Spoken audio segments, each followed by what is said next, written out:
Aloha and welcome to Hawaiian Keto Girl, where I transform local Hawaii recipes and turn them into keto friendly options. Today's video is episode 2 of a new series that I've started on this channel called Let's Cook.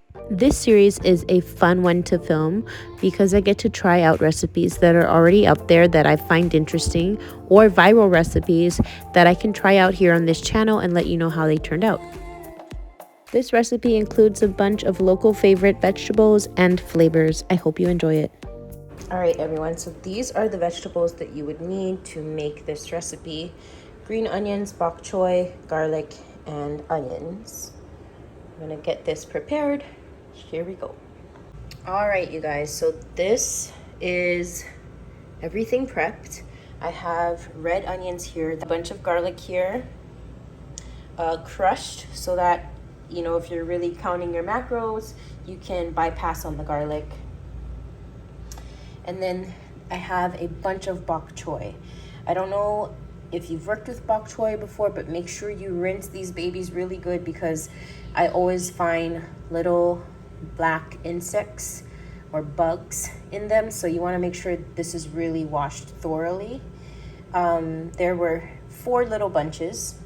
I have green onions for garnishing, and I have 3/4 of a package of tofu cubed up.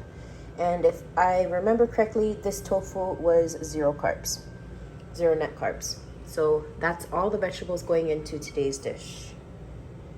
This is the seasoning that I will be using: black pepper, salt, garlic powder, and white sesame seeds. Now, of course, you can see how low I am on my sesame seeds, so if I had a fuller bottle, I would definitely use more, but I'm just going to use whatever I have in there.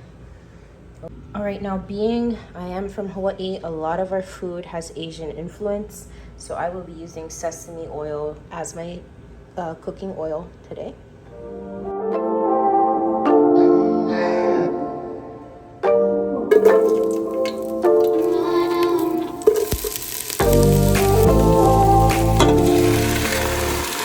That's about 1.5 pounds of chicken thighs, boneless, skinless chicken thighs.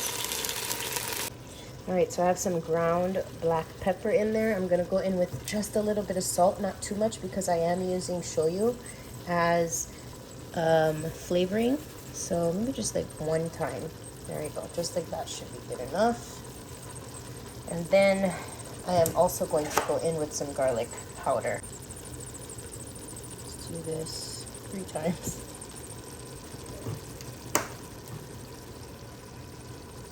All right, so now that I've seen a bunch of the broth from the chicken start to come out, then I added 1/3 cup of shoyu and 1/3 cup of stevia. This is the brand that I have. It's the Walmart brand. All right, so majority of the chicken has cooked through. There are some really light pink pieces left, and this is the point that I would like to add my bok choy so that the chicken and the bok choy can just cook all together. And this is gonna wilt down. All right, so I'm just gonna allow the bok choy to cook down. I'm gonna cover this and let it just simmer for about a minute or 2. All right, my 2-minute timer is about to go off. You see and hear that boiling. And I think I'm gonna turn my heat down. I'm gonna add my tofu and let that simmer for a little bit to warm up, and then we'll garnish.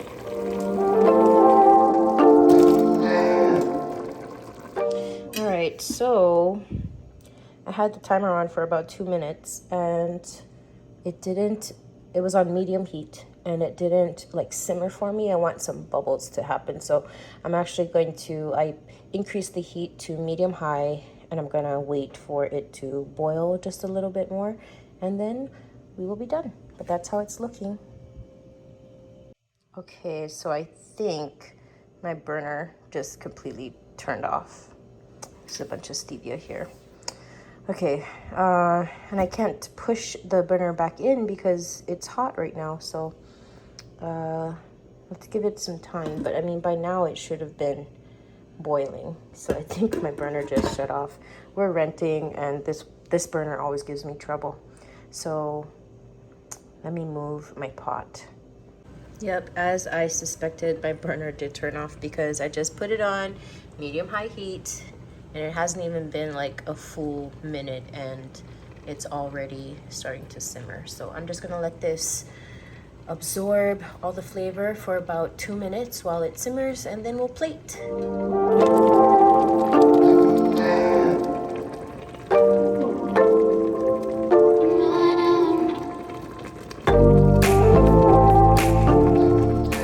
Guys, I also want to mention you could definitely thicken the broth and make it more of a thicker consistency by using xanthan gum.